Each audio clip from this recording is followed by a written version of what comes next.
العالمين.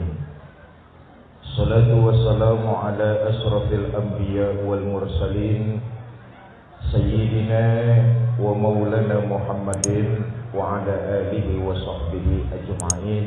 أما بعد. Yang mulia para ulama, para kiai, para asatiz dan asatizah, yang saya hormati para tokoh masyarakat, Bapak anggota Dewan BKM Masjid Uswatun Hasanah, Bapak Kepala Desa, Panitia Tabligh Akbar, dan teman-teman pengurus organisasi NU Rokan Hulu, ibu bapak, saudara-saudara kaum muslimin yang saya cintai, minta tolong soundnya echo dimatikan saja ini Pak. Cek 1 2, echo-nya dimatikan saja. Cek 1 2, sound system minta tolong echo-nya dimatikan saja. Cek 1 2, treble-nya turunin sedikit Mas, suaranya dibulatkan saja. Cek 1 2. Cek 1 2. Treble-nya diturunkan saja biar enggak mendengung. Cek. Ya sudah, makasih. Dah, jangan dioprek-oprek lagi Mas. Anggota dewan, soundnya udah lunas apa belum ini?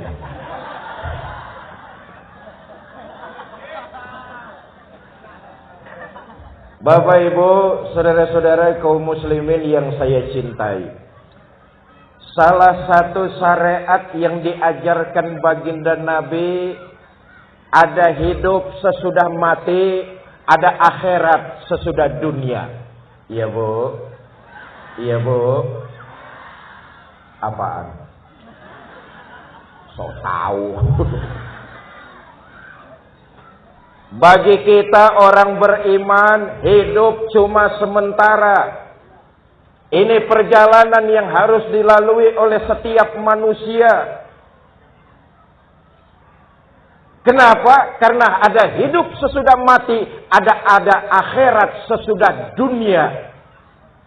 Semua kita akan dikumpulkan dan dimintakan pertanggungan jawab dari apa yang pernah kita lakukan di alam dunia. Nih, maaf, nih semua yang hadir malam ini kan calon-calon jenazah semua ya. Betul? Loh, ini ajaran baginda Nabi. Perbanyaklah kalian mengingat mati. Kenapa? Supaya semangat berbuat baik akan muncul. Inilah ajaran baginda kita Nabi besar Muhammad SAW. Dengan banyak mengingat mati, semangat kita untuk berbuat baik kemudian muncul, kita terapkan dalam kehidupan di daerah apa kita nih Mas?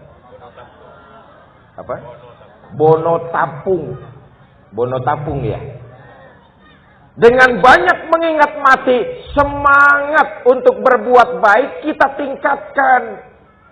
Semua kita yang hadir malam ini kan calon-calon jenazah. Betul apa tidak?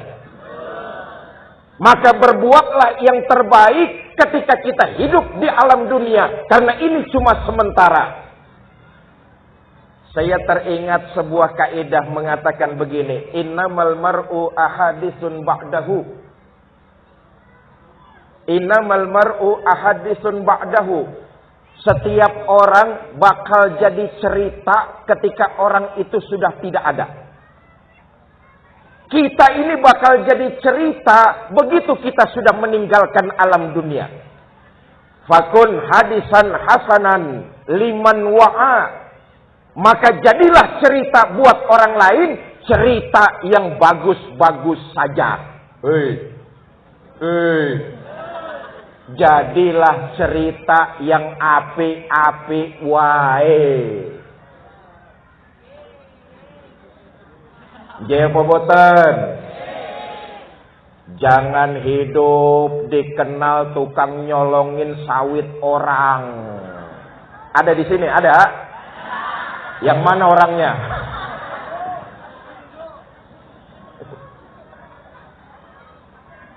Orang beriman meyakini hidup cuma sementara, sebuah perjalanan yang harus dilalui oleh setiap manusia. Maka berlomba-lomba berbuat kebaikan. Kenapa? Kata baginda Nabi, semua kita akan dimintakan pertanggungan jawab dari apa yang kita lakukan di alam dunia.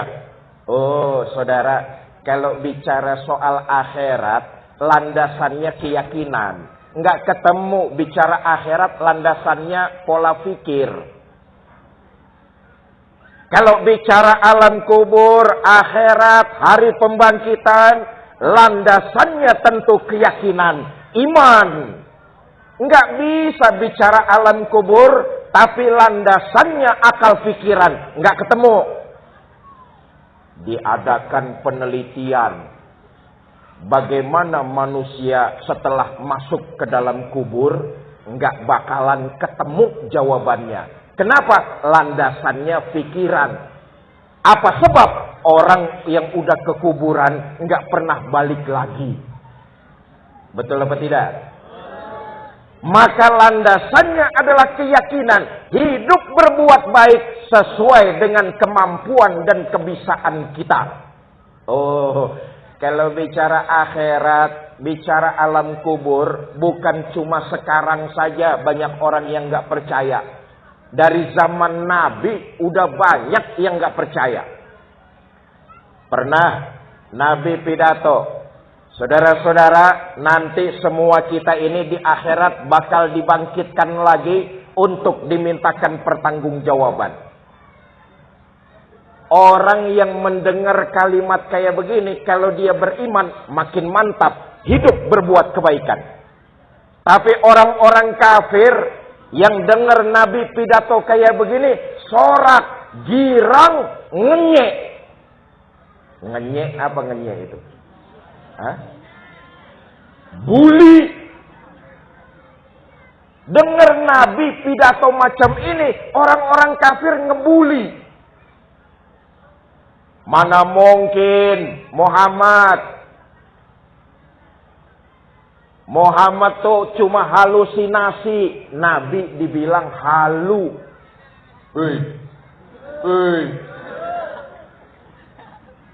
Ada dua orang pemuka kafir Quraisy yang sangat kurang ajar.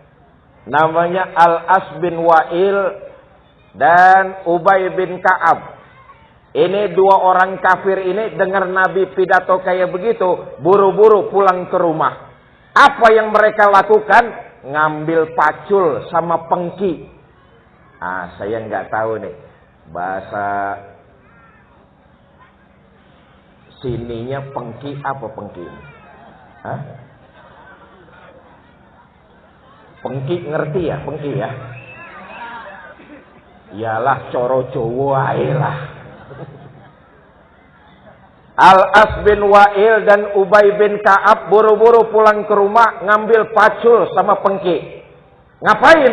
Cari kuburan yang tua. Digali kuburan itu. Tulang-tulangnya diangkut ke atas pengki. Dibawa ke hadapan baginda Nabi. Itu tulang digeletakkan.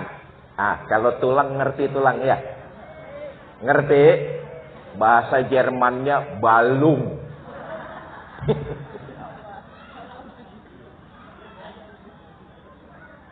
Itu tulang yang sudah berserakan diletakkan ke hadapan baginda Nabi, lalu mereka berkata, Muhammad, tulang yang sudah hancur lebur kayak begini, nanti di akhirat akan dibangkitkan. Kekuatan mana yang sanggup menghidupkan tulang kayak begini lagi? Tuh, ayatnya kita baca dalam surah Yasin. Wa daraba lana masalan wa nasiya khalqah. Kekuatan apa yang sanggup menghidupkan tulang yang sudah hancur kayak begini? Sampean ada-ada aja Muhammad.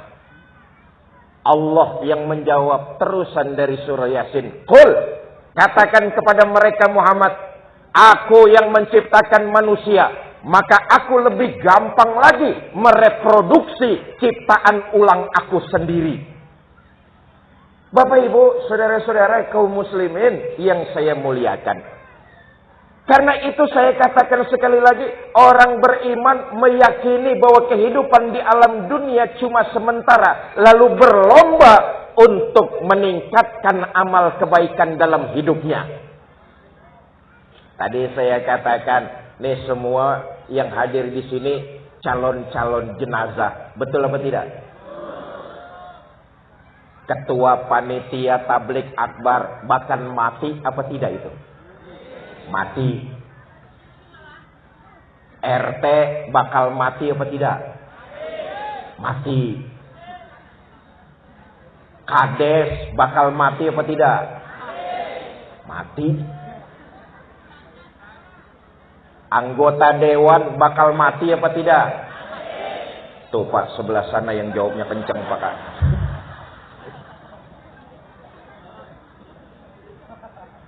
Saya yang lagi duduk di sini nih bakal mati apa tidak? Sentimen sampai.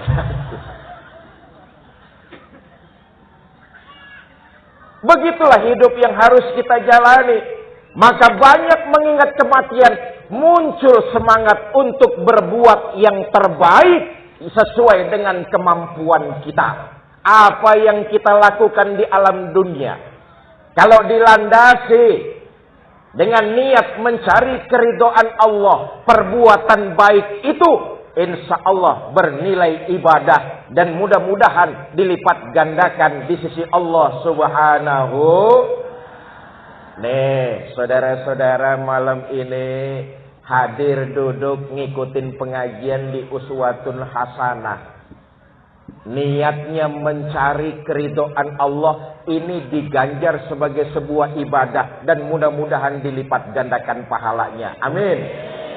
Kalau niatnya mencari keridhaan Allah,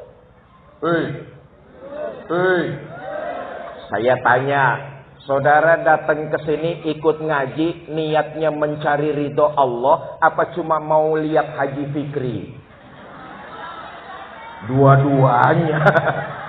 Maruk sampai. Perbuatan baik apapun yang dilakukan oleh seorang muslim itu merupakan insya Allah dicatat sebagai sebuah ibadah. Bukan cuma itu, tapi juga ibadah-ibadah yang kita lakukan, kita mengharap jadi rontok kesalahan dan dosa-dosa kita. Ibadah yang kita lakukan jadi pencuci, peluntur dari kesalahan dan dosa yang pernah kita lakukan. Mudah-mudahan kita selesai dari majelis ini, kembali kita ke rumah masing-masing. Sepanjang perjalanan Allah rontokkan kesalahan dan dosa kita. Amin ya Rabbal. Bapak Ibu, saudara-saudara kaum muslimin yang saya cintai, karena itu banyak mengingat kematian, artinya semangat untuk berbuat baik muncul. Hidup cuma satu kali, hidup cuma sementara. Maka yang akan jadi cerita setelah kita tidak ada adalah perbuatan-perbuatan baik kita. Ya Allah, si fulan ya, orangnya baik betul bertetangga. Nggak terasa tahu-tahu meninggal dunia. Kebaikannya masih jelas kita rasakan. Itu kalau orangnya baik. Jadi tetangga ringan tangan, suka membantu orang yang membutuhkan. Ya Allah, tahu-tahu si fulan sudah meninggal. Yang dikenang, yang disebut adalah nilai-nilai kebaikannya. Setelah dimakamkan orang baik, makamnya orang lain berani lewatin. Kuburannya nggak serem. Tapi kalau sama tetangga nggak akur. Gontok-gontokan, saling pelotot-pelototan, cari musuh sama tetangga, kerjaannya ghibah dan fitnah. Ada di sini yang kayak begitu, ada? Oh, saya yakin Bono Tapung mah nggak ada yang kayak begitu warganya. Betul? Nggak ada di sini mah, orang-orang sini sama tetangga akur kabeh. Saling asa, asih, asuh. Nggak ada yang tawuran sama tetangga. Di desa sebelah banyak. Di desa sebelah banyak yang nggak akur sama tetangganya. Desa sebelah. Saya tanya, katanya pindahan dari desa sini.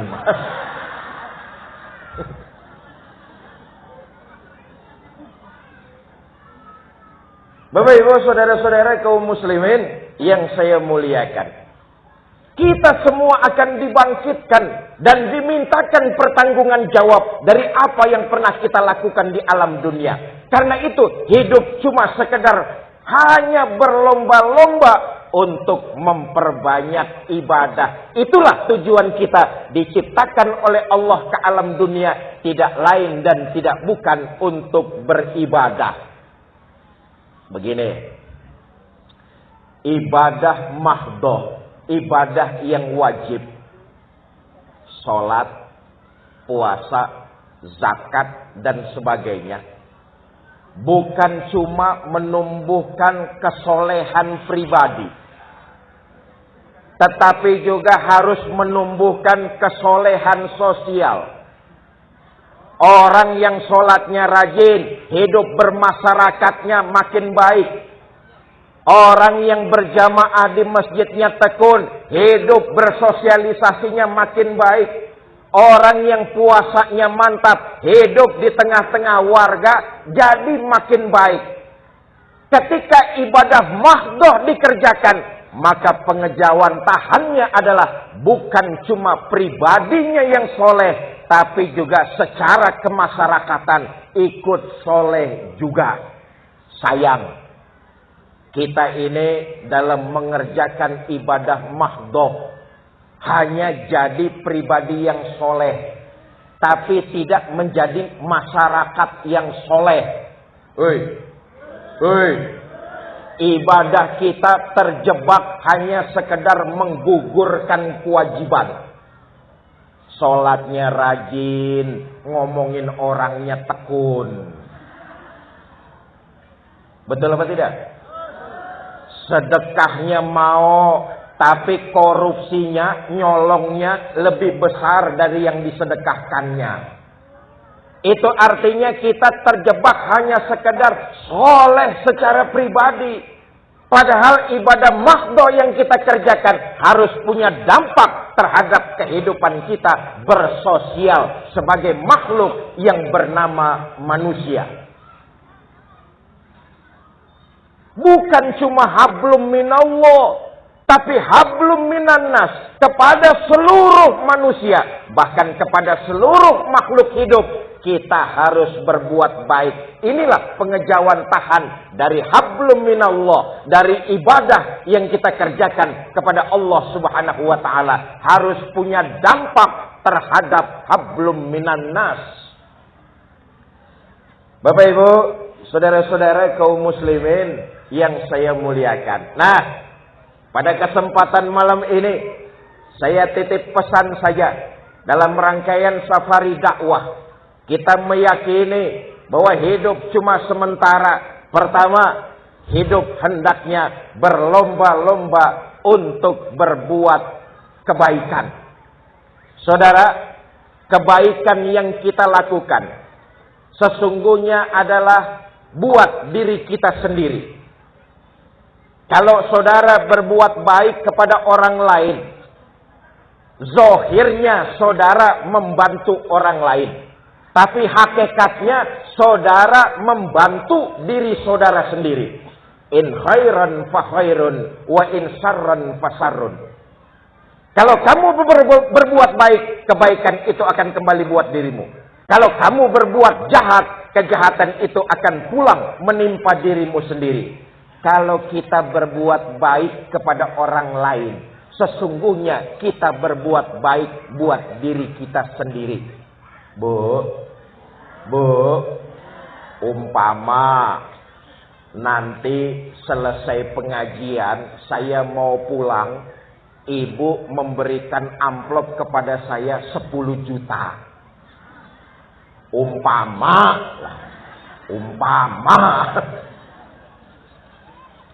Kelihatannya saudara berbuat baik membantu saya. Tapi sesungguhnya saudara membantu diri saudara sendiri. Apa sebab? Yang saudara lakukan akan kembali buat diri saudara sendiri. Kebaikan yang kita kerjakan akan kembali buat diri kita. Kejahatan yang kita lakukan akan berpulang juga menimpa kita. Ayo. Nabi pernah ngomong begini. Nanti waktu jasad kita digotong orang ke kuburan, yang nganter kita cuma 3. Ahluhu wa maluhu wa amaluhu. Keluarga, harta, amal perbuatan. Nih, yang nganterin jasad kita ke kuburan 3. Keluarga, harta, amal perbuatan. Tapi sayang, yang 2 pulang. Siapa yang 2? Ahluhu wa maluhu. Keluarga dan harta pulang. Keluarga nggak akan mau dia menemani kita di dalam kubur. Harta yang kita beli susah payah, dia akan kembali ke rumah kita masing-masing. Motor yang kita beli, mobil walaupun kredit yang kita beli akan kembali ke dalam garasi. Betul apa tidak? Jangankan kendaraan mobil, jangankan motor, tikar butut masih dibawa pulang. Betul apa tidak? Keluarga enggak ada yang mau menemani kita di dalam kubur. Anak yang kita lahirkan, kita rawat, kita asuh, kita didik dia sampai dewasa, enggak mau nemenin orang tuanya di dalam kubur. Begitu jasad orang tuanya dimasukkan ke liang kubur, diuruk pakai tanah, nginjek tanahnya paling kenceng. Betul apa tidak? Harta yang kita tinggalkan cuma akan jadi rebutan ahli waris kita saja. Pasangan hidup kita yang katanya cinta betul, nggak mau nemenin kita di dalam. Pak, maaf ini kalau bapak-bapak nanti mati duluan, jangan mengharap istri mau nemani masuk ke dalam. Bagaimanapun cintanya istri, dia cuma manis di bibir, Pak. Cintanya kamuflase. Jasad suami diturunkan orang ke liang kubur. Istri paling cuma berdiri di tepian lahat, berlinang air mata sambil berkata, "Mas, sampai sini saja saya mengantar. Mudah-mudahan Mas betah di dalam. Nggak usah naik-naik lagi, Mas." Nggak mau. Kamuflase cintanya itu. Manis di bibir. Ada uang abang sayang. Tak ada uang, ya terusin aja sendirilah. Bu, sekarang kalau ibu-ibu mati duluan, modar duluan. Jangan mengharap suami mau nemani masuk ke dalam. Apa suami nggak sedih ditinggal mati istri? Ibu jangan salah sangka. Kami ini para suami tentulah akan bercucuran air mata. Apa suami nggak nangis ditinggal mati istri? Ibu jangan salah sangka. Kami ini para suami akan berurai air mata. Mata yang kanan, mata yang kiri melotot nyari mana gantinya. Yang 2 pulang kembali ke rumah, hanya 1 yang menemani kita. Apa itu? Amal perbuatan yang kita lakukan di alam dunia ketika kita masih hidup. Innamal mar'u ahadisun ba'dahu. Berlomba-lombalah dalam berbuat kebaikan agar kita meninggalkan alam dunia ini orang mengingat kebaikan-kebaikan kita.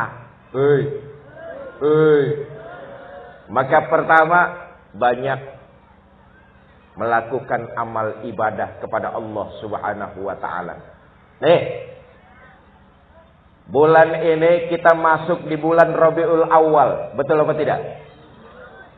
Saudara, satu-satunya manusia yang dosanya sudah mendapat jaminan ampun dari Allah adalah baginda kita Nabi besar Muhammad sallallahu alaihi wasallam.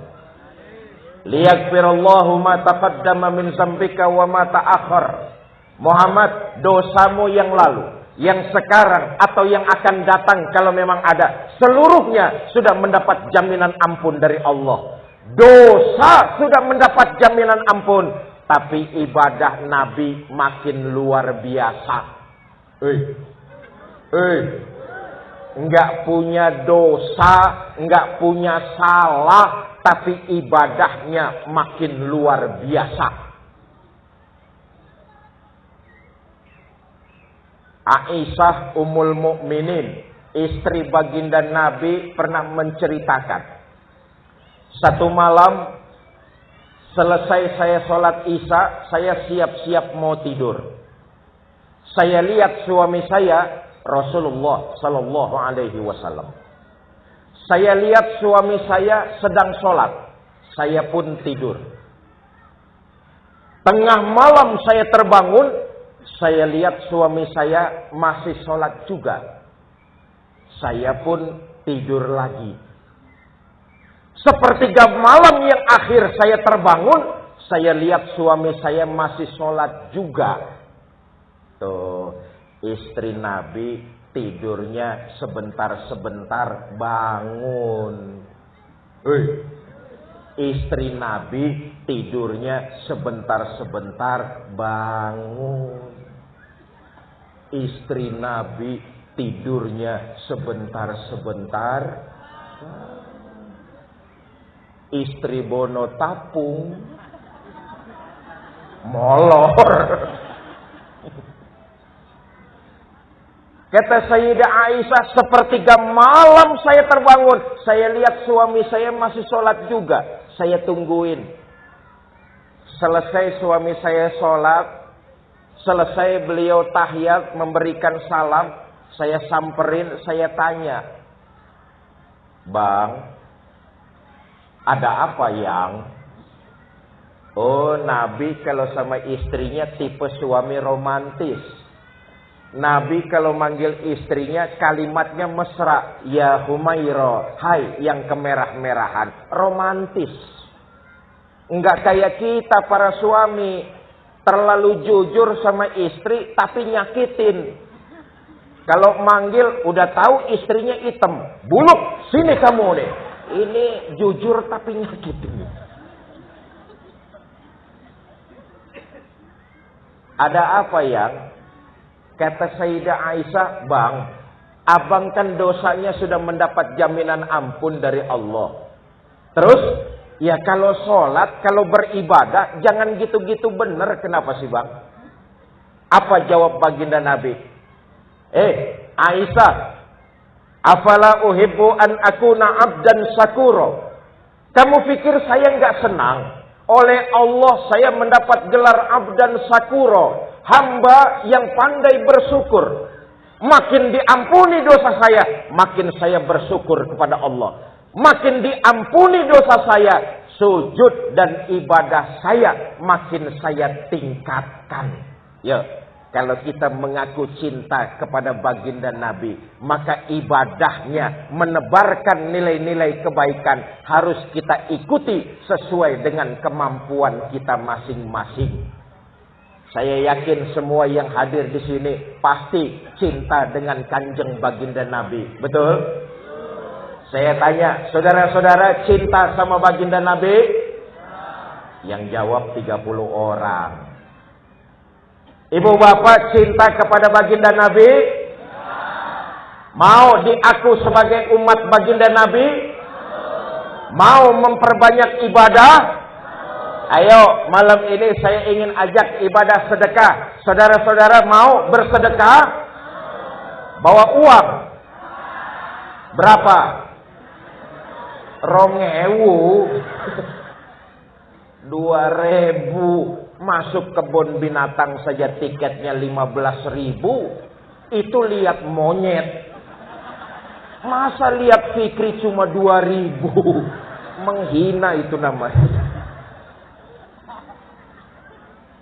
Tadi saya katakan sesungguhnya ketika kita membantu orang lain, memang kelihatannya orang lain itu yang kita bantu. Tapi hakikatnya kita membantu diri kita sendiri, termasuk ibadah sedekah yang kita laksanakan. Tetapi yang namanya sedekah, itu kan yang terpenting ikhlasnya. Betul apa tidak? Sedekah itu yang terpenting ikhlasnya. Buat apa sedekah kecil tapi enggak ikhlas? Mendingan sedekah besar tapi ikhlas. Betul? Saya mau ajak ibu bapak untuk beribadah sedekah malam ini nih. Ibu, ibu yang enggak bawa duit, pinjem dulu sama tetangga sebelahnya. Jangan dibiasakan kalau pengajian itu enggak bawa uang. Mau ke pasar saja kita bawa uang. Betul apa tidak? Mau ke mall saja kita bawa uang. Mau ke pengajian jangan dibiasakan tidak membawa uang. Kenapa? Yang kita sedekahkan itulah sesungguhnya harta yang abadi buat kita. Nanti teman-teman panitia akan mengitarkan kotak-kotak amal. Ibu bapak isi seikhlasnya. Saya titip pesan, ketika kita bersedekah, niatkan sedekah kita itu pahalanya kita khususkan buat orang-orang tercinta yang sudah meninggal dunia. Saya yakin seyakin-yakinnya pahala itu akan sampai kepada mereka tanpa mengurangi pahala kita sedikit pun. Saya cintai satu sedekah yang kita keluarkan, 1000 jalan kita menuju surga. Pakaian yang kita kenakan hanya akan lapuk dan usang. Yang kita kenakan hanya akan jadi lapuk dan usang, betapapun mahalnya. 1, 2, 3 tahun pakaian kita mungkin akan jadi cuma sekedar lap di rumah kita saja. Uang yang kita habiskan untuk teknologi, membeli handphone, membeli kendaraan, mungkin beberapa tahun berikutnya akan ketinggalan zaman. Makanan dan minuman yang sangat lezat kita konsumsi, pasti akan keluar juga, mungkin lebih berantakan lewat belakang. Tapi harta yang kita keluarkan lewat sedekah, itulah harta yang abadi, karena itulah yang akan menemani kita nanti. Boleh jadi amal-amal perbuatan baik itu menjadi wasilah terbukanya pintu rahmat Allah buat kita. Karenanya Bapak Ibu saudara-saudara kaum muslimin yang saya cintai, pertama lewat tabligh akbar pengajian malam ini, mari kita semua berbuatlah yang terbaik yang kita bisa, yang kita mampu, karena memang tujuan hidup kita diciptakan oleh Allah tidak lain dan tidak bukan untuk beribadah. Maka sebagai orang yang beriman, hiduplah menebar nilai-nilai kebaikan. Enggak usah pilih kasih, enggak perlu pandang bulu. Tadi di awal sudah saya ingatkan, orang beriman yang kalau dia berbuat kebaikan, landasannya mencari keridhaan Allah, ini dicatat sebagai sebuah ibadah. Karena itu berbuat baik, enggak usah pilih kasih, jangan pandang bulu. Maaf, kita ini kalau berbuat kebaikan sering pilih kasih. Ngapain saya bantu kamu? Kamu bukan orang desa saya. Kita sering berbuat baik, milih-milih. Betul apa tidak? Ngapain saya bantu kamu? Wong saya baru kenal sama kamu seminggu saja. Kita sering pilih-pilih dalam berbuat baik. Padahal contoh kita baginda Nabi besar Muhammad sallallahu alaihi wasallam. Beliau berbuat baik kepada seluruh manusia. Jangankan kepada satu suku, jangankan kepada satu desa, kepada orang lain agama, Nabi tetap mencontohkan kita untuk berbuat baik. Dulu di sudut kota Madinah ada orang Yahudi tua buta. Tiap hari Nabi datang nyuapin makanan. Allahumma sholli wa sallim mubarik alaih. Ayo kita lihat ini. Saudara, Nabi asli orang Mekah. Ini orang tua yang buta asli orang Madinah. Nabi pemimpinnya orang-orang beriman. Ini orang tua yang buta, Yahudi kelotokan. Allahumma sholli wa sallim wa barik. Tiap hari Nabi datang nyuapin makanan. Lagi enak-enaknya disuapin makanan sama kanjeng Nabi. Ini Yahudi dengar di depannya ada orang lewat. Berdiri dia lalu pidato. Mas, yang barusan lewat di depan saya, hati-hati kalau ketemu Muhammad. Jangan dipercaya omongannya. Muhammad tukang bohong. Nabi terus nyuapin dengan penuh rasa cinta dan kasih sayang. Allahumma sholli wa sallim wa barik. Besok kanjeng Nabi datang lagi. Nyuapin makanan lagi. Sedang enak-enaknya disuapin. Ini orang Yahudi dengar di depannya ada orang lewat. Berdiri dia pidato. Mas, yang barusan lewat di depan saya, hati-hati kalau ketemu Muhammad. Jangan dipercaya omongannya. Muhammad tukang sihir. Nabi terus nyuapin dengan penuh kelembutan.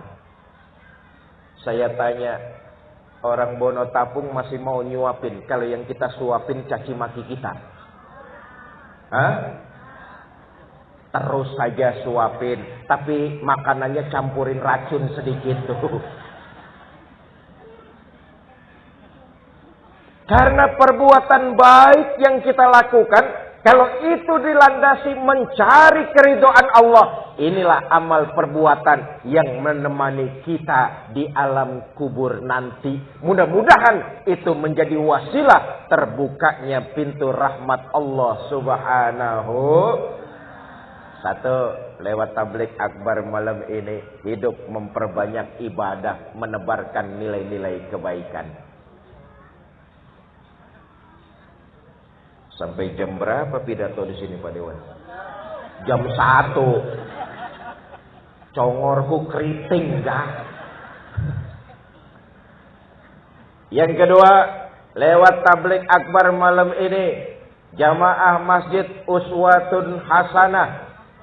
Saya ingin mengajak kepada kita semua tetaplah semangat untuk menjaga persatuan, kebersamaan dan kekompakan.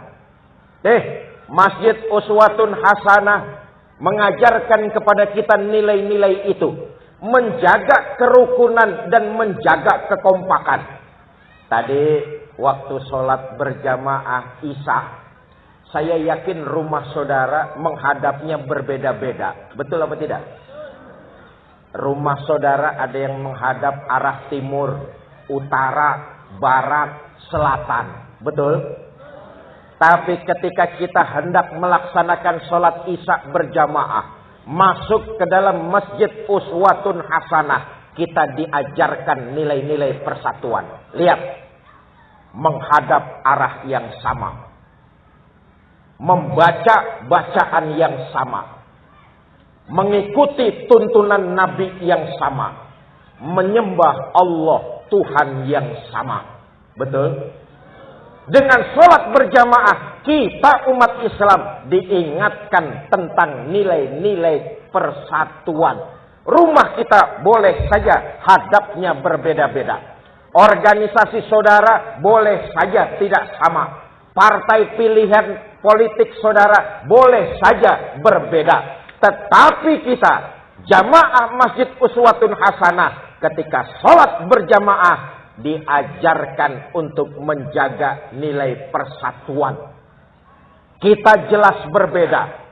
Tapi masjid mengajarkan dalam perbedaan kita saling menghargai, saling menghormati, dan tetap saling menyayangi. Jelas? Jelas? Saya berasal dari Jakarta. Allah yarham Ki Haji Zainuddin MZ, asli orang Jakarta. Enggak mesen. Qadarullah. Lahir di Jakarta, enggak mesen. Betul apa tidak? Saya tanya, saudara-saudara, ada yang lahir mesen? Ada apa tidak? Enggak mesen kok. Bahwa kita ada yang dari suku Jawa, kita ada yang dari suku Sumatera, kita ada yang dari suku Kalimantan, kita ada yang dari suku Sulawesi. Kita semua terima jadi. Kita semua terima jadi. Qadarullah. Ada yang lahir di Jawa, ada yang lahir di Sumatera, ada yang lahir di Kalimantan, ada yang lahir di Sulawesi, ada yang lahir di Papua. Walaupun kita berbeda, tapi kita sudah diikat dengan bingkai Bhinneka Tunggal. Berbeda-beda, tetapi kita tetap satu juga. Di Masjid Uswatun Hasanah, kita diingatkan dan diajarkan menjaga persatuan sesama umat Islam. Silakan organisasinya nggak sama, nggak apa-apa. Partainya berbeda, monggo. Profesinya pun tidak sama, nggak apa-apa. Dalam perbedaan justru saling menguatkan. Tetap menghormati, menyayangi. Kenapa? Karena dalam perbedaan itu sesungguhnya kita harus saling menguatkan. Sama juga malam ini nih. Saya hadir malam ini di desa Bonotapung. Saya ngerasa hadir di sini nih bukan sebagai seorang tamu. Saya hadir sebagai seorang keluarga. Apa sebab? Kita nih rakyat Indonesia keluarga besar. Kalau Sumatera diganggu, Jawa marah. Kalau Jawa dihina, Sulawesi akan marah.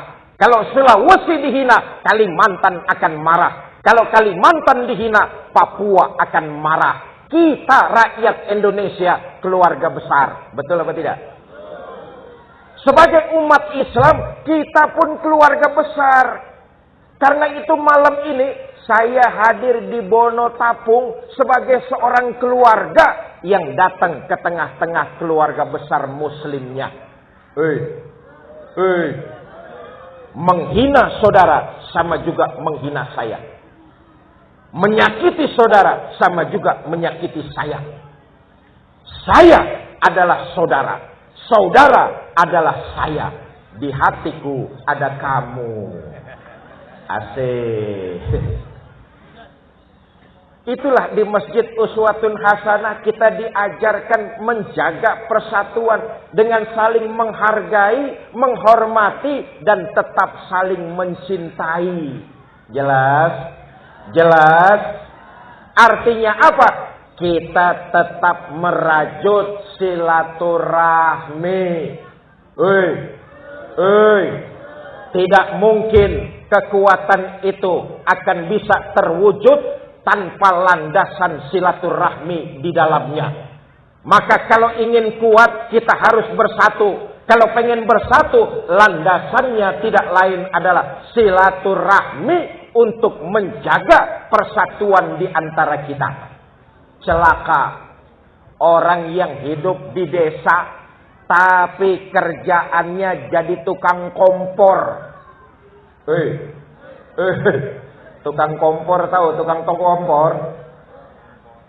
Ngompor-ngompori wong. Hasut yang sana, bakar yang sini. Nyundut sebelah sini, gosok sebelah sana. Celaka orang yang hidup di tengah kampung tapi memprovokasi tukang kompor memecah belah persatuan warga yang ada di dalamnya. Celaka orang kayak begini nih. Mudah-mudahan di desa kita nggak ada yang kayak begini. Amin. Azabnya sungguh sangat pedih. Orang yang memutus silaturahmi, memecah belah kerukunan warga, azabnya sangat pedih. Dulu ada orang kaya mau pergi haji. Karena terlalu banyak hartanya, uangnya, dia bingung mau dititipkan sama siapa uang tersebut. Cari di satu kampung orang yang bisa dipercaya. Ketemu namanya Fulan. Fulan, saya titip uang saya sama kamu, saya mau pergi haji. Nanti pulang haji, saya ambil lagi uang saya. Kata Fulan, Bapak silakanlah pergi haji. Mudah-mudahan haji Bapak haji mabrur. Nanti kembali ambil uang Bapak. Insya Allah nggak bakalan kurang sepeser pun. Berangkat orang kaya ini pergi haji. Selesai melaksanakan ibadah haji, pulang ke kampung, langsung ke rumah Fulan. Ketuk pintu. Assalamualaikum, Assalamualaikum, Assalamualaikum. Sampai 3 kali ketuk pintu, 3 kali memberikan salam. Pintu rumah Fulan nggak dibukain. Tetangga sebelah rumahnya ngasih tahu, Pak, Bapak cari siapa? Saya cari Fulan. Oh, maaf Pak, Fulan baru 3 hari yang lalu meninggal dunia. Innalillahi wa inna ilaihi rajiun. Mas tahu nggak Fulan punya saudara apa enggak? Saya nggak tahu Pak. Mas tahu nggak Fulan nyimpen uang saya di mana? Apalagi itu saya nggak ngerti urusannya Pak. Resah hati orang kaya ini. Tetangga tidak tahu Fulan punya keluarga apa enggak. Tetangga juga enggak tahu Fulan nyimpen uangnya di mana. Dalam hati yang resah, orang kaya ini datang ke seorang ulama. Lapor dia. Tuan Syekh, saya waktu mau pergi haji nitip uang sama Fulan. Begitu selesai haji, saya kembali, saya ke rumah Fulan. Tetangganya Fulan ngasih tahu, Fulan sudah beberapa hari lalu meninggal dunia. Saya tanya tetangganya, Fulan punya keluarga apa enggak? Tetangganya enggak ada yang tahu. Saya tanya juga, Fulan nyimpen uang saya di mana sama tetangganya? Tetangganya juga jawab enggak tahu. Ini jalan keluarnya apa Tuan Syekh? Kata ulama tersebut, Pak, saya tanya dulu. Almarhum Fulan itu orangnya ibadahan apa tidak? Ibadahan Tuan Syekh. Sholat berjamaahnya rajin. Puasanya tekun. Tadarus Qur'annya giat. Dengan ulama dia bergaul. Hidup di kampung. Dia menjaga amanah. Tidak pernah khianat. Dengan kata lain. Almarhum Fulan. Orangnya rajin ibadah. Nah, kalau begitu Pak. Bapak balik lagi saja ke Mekah. Nanti malam, tepat di tepian sumur Zam-Zam, Bapak panggil Fulan di situ. Kalau memang Fulan orangnya rajin ibadah, mudah-mudahan sedang mendapat nikmat kubur. Kalau Bapak panggil, nanti ada yang nyautin dari dalam sumur. Berangkat orang kaya ini balik lagi ke Mekah. Tepat di tepian sumur Zam-Zam, orang kaya ini teriak. Fulan! Fulan! Fulan! Sampai 3 kali teriak, nggak ada yang nyautin dari dalam sumur. Gontai orang kaya tersebut. Pagi-pagi, cepat dia kembali, lapor kepada ulama tersebut. Tuan Syekh, Semalam 3 kali saya panggil fulan di tepian sumur Zam-Zam, tapi nggak ada yang nyautin dari dalam sumur itu. Kata ulama tersebut, waduh celaka. Jangan-jangan fulan sedang mendapat azab kubur. Terus bagaimana Tuan Syekh? Begini saja Pak, Bapak ke Yaman. Di Yaman itu ada sumur bernama Sumur Burnut. Bapak panggil dah di tepian sumur itu. Kalau memang fulan sedang mendapat azab kubur, nanti ada yang nyautin dari dalam sumur. Karena orang kaya ini pengen uangnya kembali, berangkat dia ke Yaman. Tengah malam, tepat di tepian sumur Burnut, dia teriak, "Fulan! Oi!" Baru sekali manggil, sudah ada yang nyautin dari dalam sumur Burnut. Terkejut orang kaya ini. Ya Allah fulan, kenapa engkau sedang diazab di dalam kubur? Bukankah waktu hidup di alam dunia engkau rajin ibadah, sholat berjamaah enggak ketinggalan, dengan ulama bergaul, senang hadir di majelis ilmu. Kenapa kamu sedang diazab di dalam kuburmu fulan? Kata fulan, Pak, betul. Waktu hidup di dunia saya ini rajin ibadah.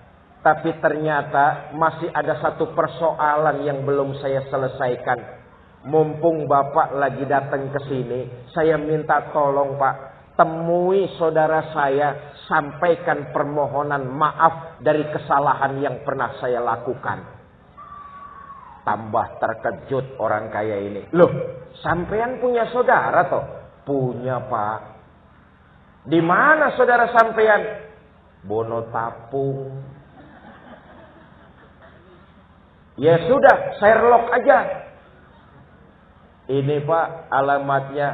Tolong temui saudara saya, sampaikan permohonan maaf dari kesalahan yang pernah saya lakukan dulu. Baik fulan, nanti berbekal alamat ini saya akan cari saudara kamu. Saya akan sampaikan permohonan maaf kamu. Terima kasih Pak. Tapi ngomong-ngomong fulan, uang saya kamu taruh mana? Oh, uang Bapak saya taruh di dapur, di pojokan. Carilah, insya Allah ketemu kok dan gak bakalan kurang. Tapi saya mohon temui saudara saya, sampaikan permohonan maaf saya. Pulang nih orang kaya. Sesuai dengan yang ditujukan fulan, ada itu uang. Dihitung, nggak ada yang kurang sepeser pun. Dalam hati orang kaya ini berkata, betul, fulan adalah orang yang amanah, nggak pernah dusta. Seketika dia ingat janji akan menemui saudaranya. Berbekal alamat, orang kaya itu pergi menemui saudara almarhum fulan. Ketemu. Ketok pintu. Assalamualaikum. Waalaikumsalam. Mas saudaranya fulan ya? Betul Pak. Saudara saya fulan itu sudah meninggal dunia. Saya tahu, karena itu saya datang ke sini. Saudara kamu yang namanya almarhum fulan sekarang ini sedang diazab di dalam kuburnya. Ini orang diberitahu kalau saudaranya almarhum fulan sedang diazab di dalam kubur. Meleleh air mata, nangis terseduh-seduh. Terkejut orang kaya lalu berkata, Mas, kenapa bisa sampai begini? Almarhum fulan saudara kamu itu kan orangnya rajin ibadah. Kalian juga bersaudara. Kok bisa sampai si fulan itu diazab dalam kuburnya? Cerita nih orang, Pak, betul. Waktu hidup di dunia kami memang bersaudara. Tapi fulan pernah memutus tali silaturahminya kepada diri saya. Ini dia nih. Fulan pernah memutus tali silaturahminya kepada diri saya. Saya datang ke rumahnya baik-baik, ditutupin pintu. Saya kirimkan makanan yang enak, dibuang di tepian jalan. Di mana tempat saya ajak musafahah, saya ajak bersalaman, nggak mau. Sampai puncaknya kepada setiap orang, almarhum fulan, dia ngomong memutus tali silaturahminya kepada saya. Tambah heran orang kaya ini. Ya Allah, fulan kok begitu benar ya? Emang apa sebabnya? Sebabnya sih sepele Pak, cuma gara-gara beda pilihan bupati. Ayo awas lo, awas.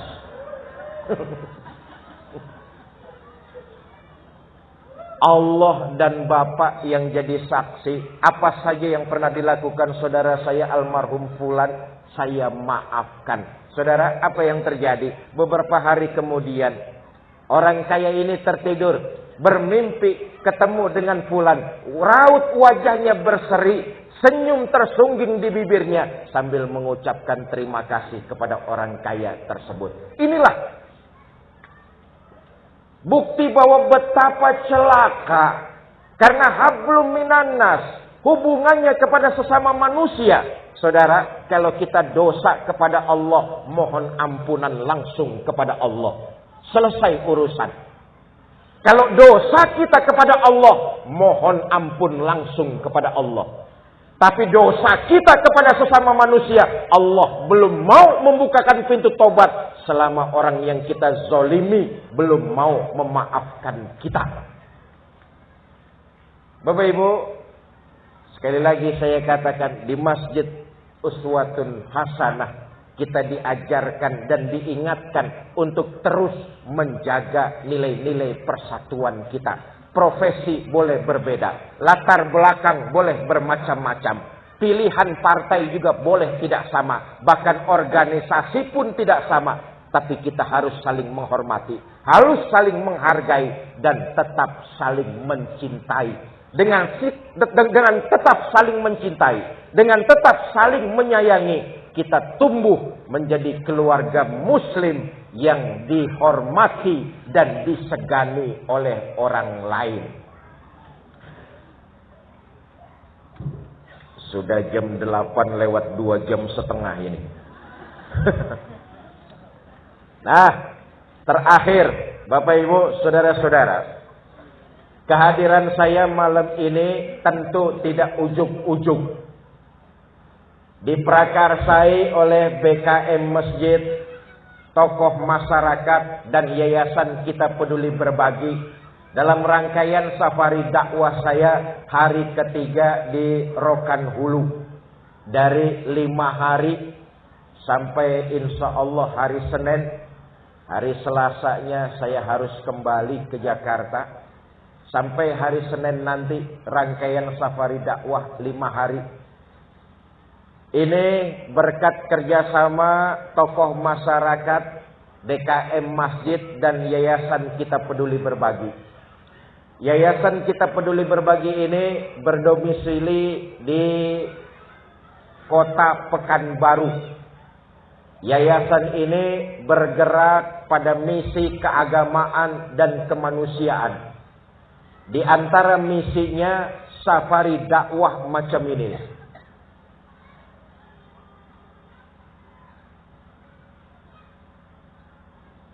Ini perlu dilakukan karena untuk memotivasi keyakinan dan akidah saudara-saudara kita muslim di pelosok-pelosok terpencil. Memberikan perhatian kepada mereka, saudara-saudara kita, keluarga besar kita, bahwa mereka tidak sendirian. Mereka ada bersama-sama dengan kita. Maka safari dakwah model kayak begini sangat diperlukan untuk memberikan motivasi kepada keluarga-keluarga kita di pelosok-pelosok terpencil. Capek, iya. Lelah, iya. Dakwah itu capek luar biasa, Pak. Lelahnya bukan main. Apalagi dakwah di Indonesia. Negara kita ini begitu luas. Dari Sabang sampai Merauke, dari Aceh sampai Papua, luas, besar, gugusan pulaunya saja terbentang dari Aceh sampai Papua, tidak kurang 228.000 pulau, luas. Capek, iya. Lelah, Iya. Tapi ini merupakan kewajiban untuk memberikan semangat kepada keluarga-keluarga muslim kita di daerah-daerah terpencil. Supaya mereka merasa mereka tidak sendiri, ada bersama kita semua. Kalau safari dakwah kayak begini tidak dilakukan ke pelosok-pelosok terpencil, saya punya kekhawatiran. Satu saat jumlah kita umat Islam di Indonesia makin menyusut. Kenapa? Karena kita tidak mau tahu, kita cuek saja, kita diam saja, tidak mau membangun motivasi bersama keluarga kita di pelosok-pelosok terpencil. Saya khawatir jumlah kita makin tahun makin menyusut. Maka dakwah seperti ini harus terus terlaksana. Yayasan Kita Peduli Berbagi bersama guru-guru yang lain mengadakan safari dakwah tersebut. Capek, saya katakan sekali lagi, manusiawi capek. Lelah, iya. Maka pantas kalau kemudian disiapkan poin ranking kedua. Pahala syahid setelah fisabilillah adalah dakwah. Apalagi dakwah di Indonesia. Tadi saya katakan perlu ekstra niat, perlu ekstra fisik. Ekstra niat dan ekstra fisik. Negara kita ini besar dan luas. Dakwah tuh kalau nggak mau capek ke pelosok-pelosok, yang enak di Jakarta saja, Pak. Di studio TV One, betul? iNews TV, Net TV, itu enak, nggak perlu capek. Kalau saya nggak sempat ke studio, teman-teman bisa datang ke rumah atau ke masjid depan rumah saya itu, rekaman di situ, ngaji 20 menit, insya Allah se-Indonesia orang dengar. Nggak capek. Yang terpenting amplopnya gede. Betul-betul amplop dari TV itu, kalau saya sama keluarga nggak makan setahun, nggak habis-habis, Pak. Nyaut melulu sentimen.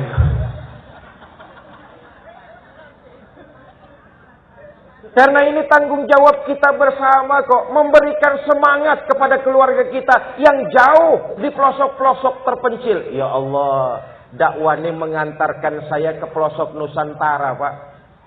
Luar biasa. Tempatnya jauh terpencil. Dakwah yang saya lakukan itu masuk desa, keluar desa. Masuk kampung, keluar kampung. Masuk hutan, keluar lembah. Masuk hutan, keluar hutan, lu kira gua Tarsan apa?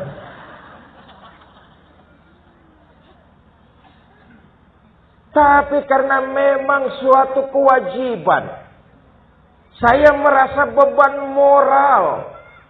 Maka harus memberikan motivasi kepada keluarga besar saya di pelosok-pelosok terpencil untuk terus menjaga akidah, menjaga keyakinan. Jangan sampai tergoda oleh hal-hal yang sifatnya materi. Mohon maaf, sekarang ini kaset lama diputar lagi. Saudara-saudara kita banyak yang diiming-imingi mie, obat-obatan, duit. Beneran, bukan duit-duitan. Untuk dirubah akidahnya, digiring pindah agama. Kalau bukan kita yang berperan, kalau bukan kita yang menyemangati keluarga kita, saya khawatir lambat laun jumlah kita akan makin menipis. Bukan salah mereka, salah kita. Karena kita tidak mau peduli dengan keluarga besar kita yang ada di pelosok-pelosok terpencil. Maka itu doakan teman-teman yayasan kita peduli berbagi. Supaya istiqomah tetap melanjutkan safari dakwah sampai ke pelosok-pelosok terpencil. Misi dari yayasan ini kemudian ada program Maghrib Mengaji, lalu Al-Quran Center, dan program One Home, One Al-Quran. Bapak Ibu Saudara-saudara, setiap kali yayasan kita peduli berbagi melaksanakan safari dakwah, selalu ada saja permintaan untuk didistribusikan Al-Quran. Maka kemudian tercetuslah ide One Home, One Al-Quran. Satu rumah umat Islam harus ada minimal satu Al-Quran yang bukan cuma sekedar bisa dibaca, tapi juga bisa dipelajari isinya. Maka kemudian saudara-saudara kita itu mengajukan surat ke kantor yayasan untuk dikirimkan Al-Quranul Karim ke daerah mereka. Bukan cuma dikirimkan Al-Qurannya saja, tapi juga guru-guru pengajarnya. 1 minggu yang dipinta oleh keluarga kita kurang lebih 5.000 Al-Quran. Tapi yang terkumpul oleh yayasan kita peduli berbagi baru kurang lebih hanya 2.000 saja. Dari mana Al-Quran itu dikumpulkan? Dari kita kaum muslimin dan muslimat. Kemana kita distribusikannya? Permintaan dari keluarga-keluarga kita itu. Mereka meminta bukan cuma distribusi Al-Quran, tapi juga guru-guru pengajar. Maka lewat program One Home One Al-Quran, yayasan kita peduli berbagi mendistribusikan sekaligus menyalurkan tenaga-tenaga pengajar Al-Quran. Nah, saya ingin mengajak. Di awal tadi saya katakan, hidup tidak lain adalah menebar nilai-nilai kebaikan. Memperbanyak ibadah, memperbanyak berbuat baik. Karena kebaikan itu akan kembali buat diri kita masing-masing. Karena itu, yayasan kita peduli berbagi mengajak kita semua. Hanya sekedar memfasilitasi untuk memperbanyak ibadah. Sesungguhnya kebaikan yang kita kerjakan akan kembali buat diri kita masing-masing. Karena amalan itulah yang menemani kita di alam kubur. Malam ini saya mengajak kita semua yang hadir di sini untuk ikut berpartisipasi. Saudara enggak perlu ke pelosok-pelosok terpencil. Biarlah kami dan yayasan kita peduli berbagi yang menyambangi dan memberikan motivasi serta semangat kepada keluarga-keluarga muslim kita di sana. Hanya doa dan bantuan saja. Karena itu malam ini saya ingin mengajak kita semua untuk bersedekah donasi Al-Quranul Karim. Malam ini jamaah Masjid Uswatun Hasanah nih, ada nggak yang hadir ini 50 orang? Ada nggak nih? Hah? Lebih 100 orang, ada apa tidak? Lebih 150 lah. 150 ada? Ada. Saya ingin mengajak kepada kita semua untuk ikut bersedekah donasi Al-Quran yang disumbangkan buat keluarga-keluarga muslim kita di daerah-daerah terpencil. Saudara, harta yang kita sedekahkan tidak akan pernah berkurang, melainkan terus bertambah, apalagi untuk Al-Quranul Karim. Uang yang kita habiskan untuk belanja, tadi saya katakan, hanya akan lapuk dan usang. Tapi yang kita sedekahkan, sesungguhnya harta itulah yang abadi menemani kita nanti ketika kita memasuki alam barzah menuju alam akhirat.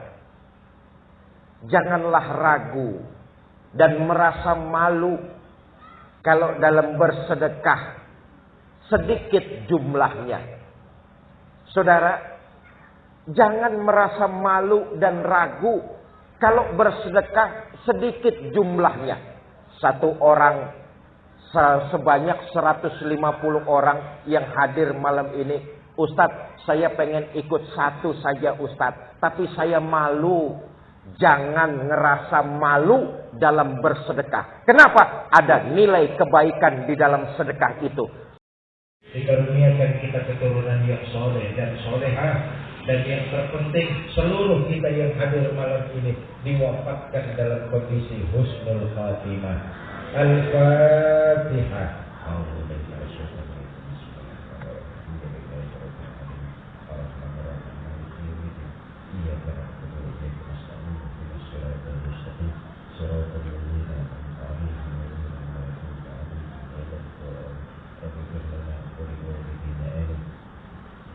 Astagfirullahaladzim, astagfirullahaladzim, astagfirullahaladzim. A'udzubillahi minasyaitonir rajim. Bismillahirrahmanirrahim. Alhamdulillahi rabbil alamin. Allahumma shalli wa sallim wa barik ala sayyidina Muhammad wa ala alihi wa sahbihi ajma'in. Allahumma arhamna fa innaka khairur rahimin. Allahumma ansurna fa innaka khairun nasirin. Allahumma ighfir lana fa innaka khairul ghafirin. Allahumma iftah lana fa innaka khairul fatihin. Birahmatika ya arhamar rahimin. Rabbighfir lana wa liwalidina warhamhuma kama rabbayana shaghira wa li jami'il muslimina wal muslimat wal mu'minina wal mu'minat al ahya'i minhum wal amwat. Rabbana hab lana min azwajina wa dhurriyyatina qurrata a'yun waj'alna lil muttaqina imama. Rabbana atina fid dunya hasanah wa fil akhirati hasanah wa qina azabannar. Bifadli subhana rabbika rabbil izzati amma yasifun. Salamun alal mursalin walhamdulillahi rabbil alamin. Ini saja yang dapat saya sampaikan. Mudah-mudahan ada manfaat. Lebih kurang saya mohon maaf. Wallahu muwaffiq ila aqwamit thoriq. Assalamualaikum warahmatullahi wabarakatuh.